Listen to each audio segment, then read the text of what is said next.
The date was January 27, 1945. The Soviet 322nd Rifle Division crashed through the gates of Auschwitz-Birkenau. The war was far from over, but for the 7,000 skeletal prisoners left behind, the horror was finally over. The Red Army medics found a scene beyond comprehension. 7 tons of human hair, 38,000 pairs of men's shoes, and mountains of other personal effects. All that remained of an estimated 1.1 million victims. It was evidence, overwhelming and indisputable, of industrial-scale genocide. But as the smoke cleared from the dynamited crematoria, the vast majority of the killers were gone. Of the roughly 7,000 SS personnel who served at the largest killing factory in history, only a few hundred were immediately captured. The senior staff had meticulously planned their escape, blending into the chaos of a shattered Germany. Rudolf Höss, the camp's first commandant and architect of the mass gassing, was in hiding as a farmhand named Franz Lang. Dr. Joseph Mengele, the Angel of Death, had melted into the Bavarian countryside. These men, and thousands like them, simply burned their black uniforms and slipped back into the civilian population of a shattered Europe. They believed the chaos of defeat would be their shield. In the West, they were nearly right. The Allied effort to bring justice was crippled by bureaucracy and legal dogma. The Americans launched Operation Cartwheel to identify former camp staff, but their priority was de-Nazification, a managerial task, not criminal prosecution. The sheer scale of the operation was impossible to manage. One officer involved in the Nuremberg process estimated they could handle perhaps 100 cases annually. With millions of displaced persons and thousands of potential perpetrators in their zone, this resource constraint was a massive hurdle. The greatest obstacle was Germany's collapsed legal system. The German Penal Code of 1871 was simply not designed for industrial genocide. It required proving base personal motives like greed or sadism for a murder conviction. The men who selected thousands for the gas chambers, the administrators, the clerks who ordered the Zyklon B, they could only be tried as accomplices to manslaughter, carrying a far lighter sentence. The legal concept of domination of the act, demanding personal control over the criminal action, made prosecuting cogs in a massive killing machine virtually impossible without fundamental legal reform. Western justice was gridlocked, waiting for an overhaul that would not arrive for years. But 60 kilometers from the ruins of Auschwitz, a different, swifter kind of justice was being forged. Poland, which had lost millions of its citizens, both Jewish and Catholic, was not operating on academic legal theory. This was a direct national response to immediate trauma. A 1944 decree had already established special courts, and a 1946 law defined crimes against the Polish nation without needing to prove the kind of personal motive demanded by German law. Prosecutor Jerzy Sawicki and his team had immediate and unhindered access to the physical evidence, the recovered German documents, and, crucially, thousands of living local survivors. The Central Commission for the Investigation of German Crimes in Poland gathered 42,000 photographs, maps of mass graves, and operational orders. While the Western Allies were debating jurisdiction, Poland was building an irrefutable case. The first major case was against the camp's founder, Rudolf Höss himself, who was tried and convicted by the Supreme National Tribunal. He was executed in April 1947 on a gallows constructed next to crematorium at Auschwitz-Mainz, a profound symbolic act of ultimate accountability on the very ground of his crimes. But the ultimate demonstration of Polish resolve came with the trial of the other 40 members of the Auschwitz SS staff. The trial, often called the Second Auschwitz Trial, commenced in Krakow on November 24, 1947. Among the accused were key figures who kept the machinery of death operating. Arthur Liebe Henschel, Höss's successor, who oversaw the final crucial phases of the killing system. Hans Aumeier, chief of the Commandant's Department, directly responsible for the executions at the infamous Black Wall of Block 11. Maria Mandel, the chief supervisor of the women's camp at Birkenau, notorious for her arbitrary cruelty and selections. Maximilian Grabner, chief of the Gestapo at the camp, who authorized countless executions. For 26 grueling days, the prosecutors presented evidence of systematic, coordinated murder. The defense strategy was simple: claim low-level subordination, that they were simply cogs in a larger machine, following orders. The Polish court rejected this defense outright. The judges affirmed that an illegal, criminal order does not absolve personal responsibility.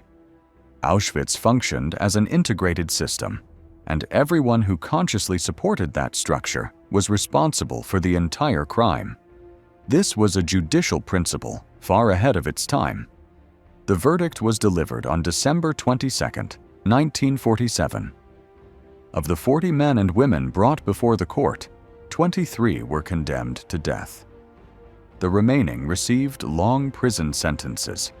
The speed of the process reflected a sense of national urgency, a final push to ensure justice while witnesses remained. The window for justice based on direct testimony was closing, and Poland acted before it could shut completely. 37 days later, in the pre-dawn hours of January 28, 1948, justice was executed. 11 of the condemned were taken from their cells in Montelupich prison, a facility that had itself been a Gestapo detention center during the occupation. The executions were not ceremonial. They followed strictly regulated protocols, using a standardized drop method, ensuring uniformity and avoiding the prolonged suffering of older methods. Maria Mandel, Hans Aumeier, and Arthur Liebe Henschel were among those who met their end that cold morning. The state ensured the bodies were disposed of without ceremony, preventing the creation of political shrines. The era of immediate, decisive accountability for the architects of Auschwitz was sealed. Act 3: The Haunted Landscape. Preservation and conflict. But the end of the trials was just the beginning of the legacy. When the Red Army ceded control in 1945, the site faced a new threat: destruction by neglect and necessity. Local villagers, desperate for materials to rebuild their homes, systematically dismantled the wooden barracks at Birkenau. Bricks, wooden beams, even pipes were scavenged. The landscape of the Holocaust was being erased by the desperate pragmatism of the post-war world. It was former political prisoners, led by Joseph Zirankiewicz, who led the charge to preserve the site as a permanent memorial. The Polish government established the State Museum in July 1947, but from its very inception, the memorial became a battleground of memory. Under the communist regime, the narrative was heavily politicized. The official victim number was wildly inflated to 4 million, and the focus was deliberately placed on the martyrdom of the Polish nation and other peoples, systematically obscuring the central truth. The fact that 90% of those killed were Jews was minimized. Exhibit texts spoke of victims of Hitlerite fascism without specifying the racial intent. This was a deliberate policy to dilute the specificity of the anti-Semitic genocide in favor of a communist-friendly universalist narrative. The conflict over memory erupted publicly with the fall of communism. In 1990, the official victim number was revised to 1.1 million, based on rigorous historical research, finally acknowledging the documented reality. Simultaneously, the Catholic presence at the site became a major point of international tension. when Pope John Paul II celebrated Mass at Birkenau in 1979. The 7-meter cross erected for the event remained, triggering a bitter 2-decade dispute. Jewish organizations argued the cross inappropriately, Christianized the largest Jewish cemetery on earth. Later, Carmelite nuns establishing a convent just outside the camp perimeter led to physical altercations and an international outcry, forcing Vatican-mediated negotiations and their eventual relocation in 1993. The physical space of Auschwitz remains a complex, highly charged intersection of faith, politics, and historical truth. Today, the challenges are different, but no less profound. The objects themselves are dying. The 110,000 shoes, the 2 tons of human hair, the suitcases, all organic materials, are suffering inevitable chemical degradation. Conservators race against time, using cutting-edge technology to stabilize what they can, knowing they are only buying time. This existential threat to the physical evidence has spurred innovation. Photogrammetry and 3D modeling are creating exact digital replicas of every artifact, preparing for a future where the original items may no longer exist. The ethical question remains: when the originals are gone, will a perfect replica still carry the same fundamental truth? Adding further complexity is the dimension of the perpetrators' descendants. Rainer Höss, the grandson of the Commandant Rudolf Höss, has publicly confronted his family legacy, accompanying educational delegations to the site and speaking to survivors. A powerful, if ethically complex act of inherited shame and historical reconciliation. His journey, and that of others like him, introduces an uncomfortable contemporary narrative into the historical landscape. Even 80 years later, the site continues to yield secrets. Modern archaeology, using ground-penetrating radar, has confirmed the original foundations of Crematorium 1, offering physical evidence against revisionist claims. Chemical analysis of the soil detects anomalous concentrations of human ash and cyanide residue in unexpected locations, pointing to even more extensive, undocumented open-air cremations during the peak killing phases of 1944. The methodologies developed during the 1947 Krakow trial, the meticulous reconstruction of the camp's functions, the systematic gathering of testimonial evidence, still serve as the gold standard for global institutions.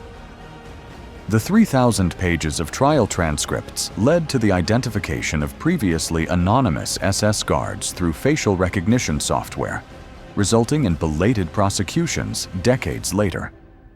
The final accounting, both legal and moral, remains an ongoing process. Auschwitz, the killing ground, has been transformed by justice, political conflict, and scientific preservation into the world's most vital and most contested memorial. Its story is not just a history of murder, but a continuing, desperate race against time, nature, and denial. An endless effort to ensure that the facts established in the courtrooms of post-war Poland remain solid, tangible, and visible for all generations to come. The walls still stand, the shoes still lie in heaps, and the record of the brutal end, both of the guards and their victims, is meticulously preserved in the haunted landscape of Auschwitz.